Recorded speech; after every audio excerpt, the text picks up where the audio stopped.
Salam sejahtera dan salam sehat untuk kita semua jemaat Tuhan yang saya kasihi di dalam Tuhan kita Yesus Kristus. Kita akan mempersiapkan hati dan pikiran dalam menyambut sabda Tuhan pada saat ini. Mari kita bersatu dalam doa. Kami bersyukur kepadamu ya Tuhan Allah Bapa kami, Allah yang maha baik, yang senantiasa mengasihi kehidupan kami hingga saat ini. Sebentar Tuhan, kami akan mendengarkan sabda Tuhan. Urapi kami dengan kuasa Roh Kudus-Mu, sehingga kami mengerti kebenaran firman-Mu. Dalam nama Yesus kami berdoa. Amin. Jemaat yang terkasih di dalam Tuhan kita Yesus Kristus, dimanapun kita berada, sabda Tuhan yang menyapa kita pada saat ini tertulis dalam kitab Injil Yohanes pasal 12 ayat yang ke-20 sampai dengan ayat yang ke-33. Injil Yohanes pasal 12 ayat 20 sampai dengan 33. Mari kita baca demikian firman Tuhan. Di antara mereka yang berangkat untuk beribadah pada hari raya itu, terdapat beberapa orang Yunani. Orang-orang itu pergi kepada Filipus yang berasal dari Betsaida di Galilea, lalu berkata kepadanya, "Tuan, kami ingin bertemu dengan Yesus." Filipus pergi memberitahukannya kepada Andreas. Andreas dan Filipus menyampaikannya pula kepada Yesus. Tetapi Yesus menjawab mereka, katanya, "Telah tiba saatnya Anak Manusia dimuliakan. Aku berkata kepadamu, sesungguhnya jikalau biji gandum tidak jatuh ke dalam tanah dan mati, ia tetap satu biji saja. Tetapi jika ia mati, ia akan menghasilkan banyak buah. Barang siapa mencintai nyawanya, ia akan kehilangan nyawanya. Tetapi barang siapa tidak mencintai nyawanya di dunia ini, ia akan memeliharanya untuk hidup yang kekal. Barang siapa melayani aku, ia harus mengikut aku, dan di mana aku berada, di situ pun pelayanku akan berada. Barang siapa melayani aku, ia akan dihormati Bapa. Sekarang jiwaku terharu, dan apakah yang akan kukatakan? Bapa, selamatkanlah aku dari saat ini. Tidak, sebab untuk itulah aku datang ke dalam saat ini. Bapa, muliakanlah namamu. Maka terdengarlah suara dari sorga, aku telah memuliakannya, dan aku akan memuliakannya lagi. Orang banyak yang berdiri di situ dan mendengarkannya berkata bahwa itu bunyi guntur. Ada pula yang berkata seorang malaikat telah berbicara dengan dia. Jawab Yesus, "Suara itu telah terdengar bukan oleh karena aku, melainkan oleh karena kamu. Sekarang berlangsunglah penghakiman atas dunia ini. Sekarang juga penguasa dunia ini akan dilemparkan keluar. Dan aku, apabila aku ditinggikan dari bumi, aku akan menarik semua orang datang kepada aku."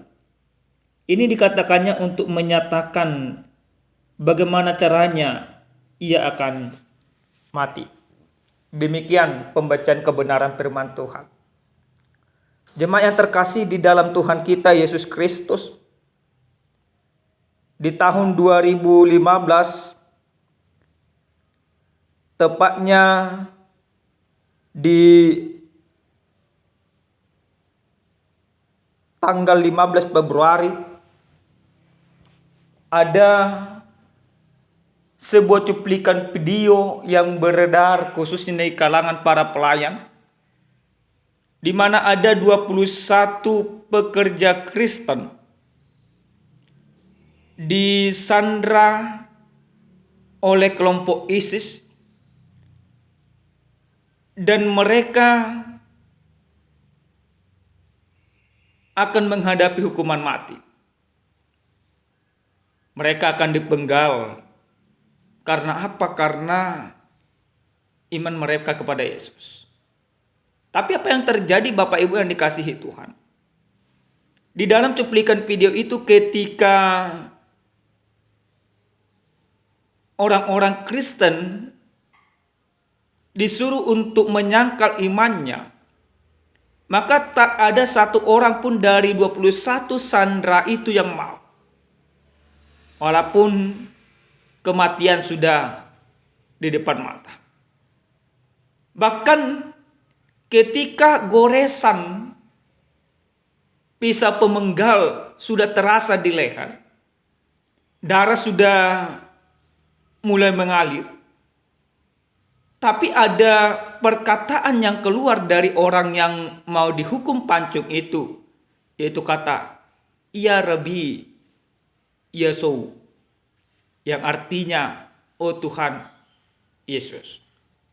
Mereka tidak menyangkal imannya. Mereka tidak takut mati. Mereka tetap setia kepada Yesus sekalipun kematian sudah diambang pintu.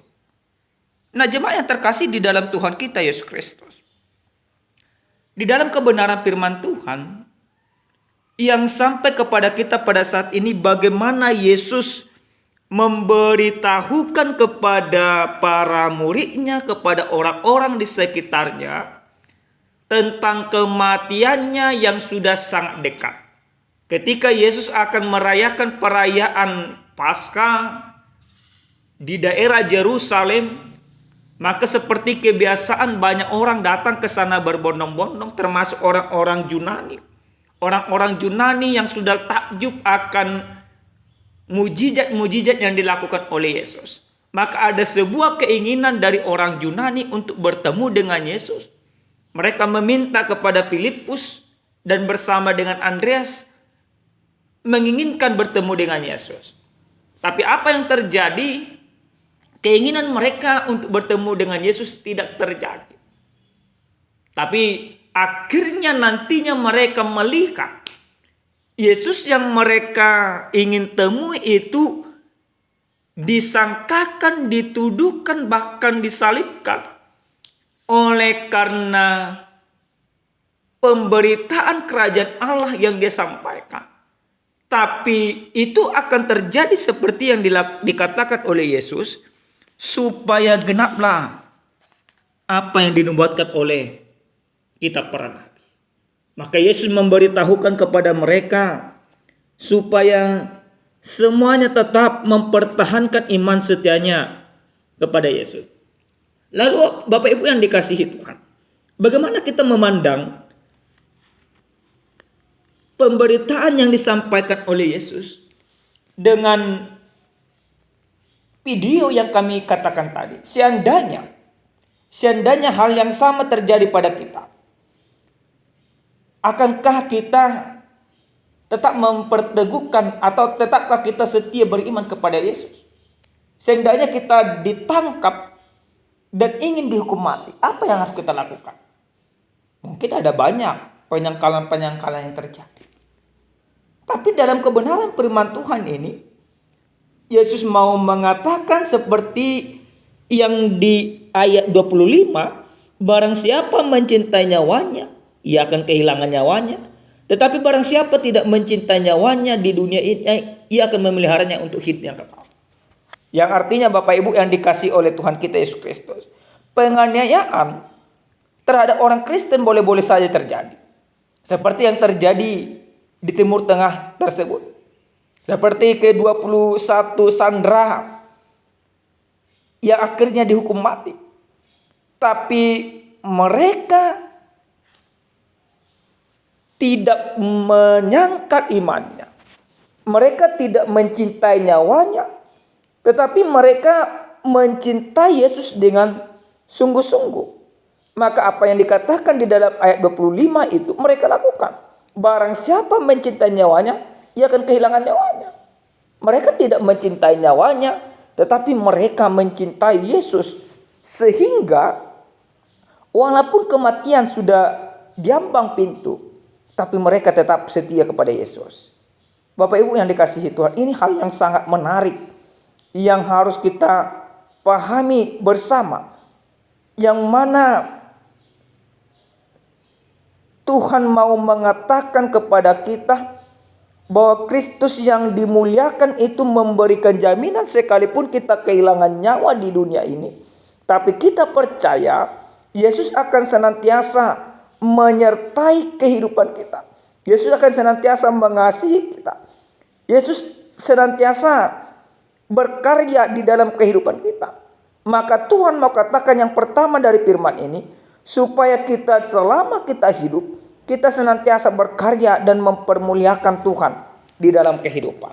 Itu yang pertama. Jadi jangan pernah hanya memikirkan soal harta dunia.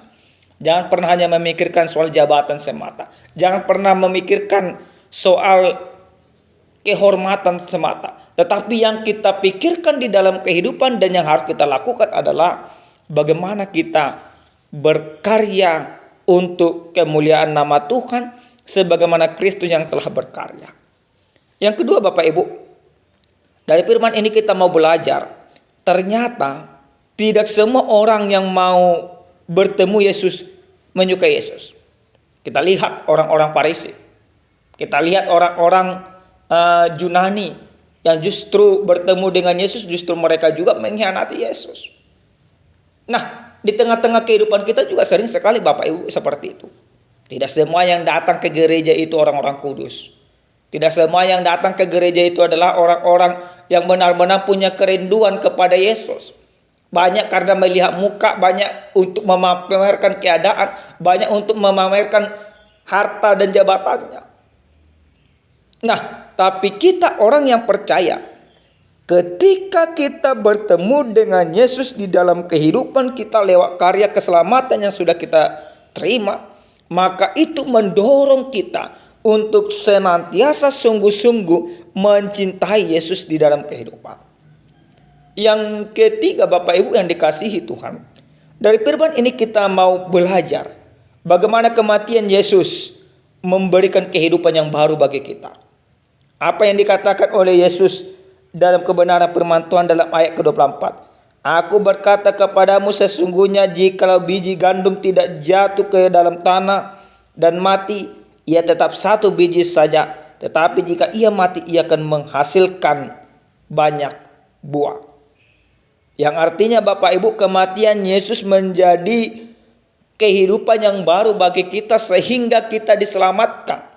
Tidak lagi hanya orang Yahudi, tetapi seluruh dunia ini, seluruh manusia diselamatkan oleh Yesus Kristus lewat pengorbanannya di kayu salib.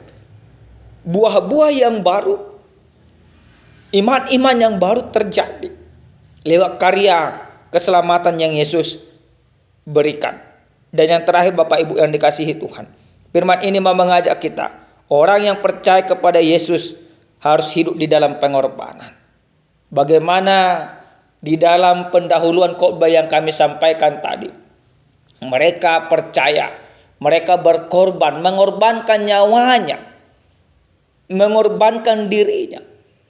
Tapi pengorbanan itu tidak akan pernah sia-sia. Pengorbanan itu bisa terjadi karena Yesus telah terlebih dahulu berkorban dan berkarya bagi kita. Amin. Kita bersatu dalam doa. Kami bersyukur kepadamu ya Tuhan Allah Bapa kami, Allah yang maha baik.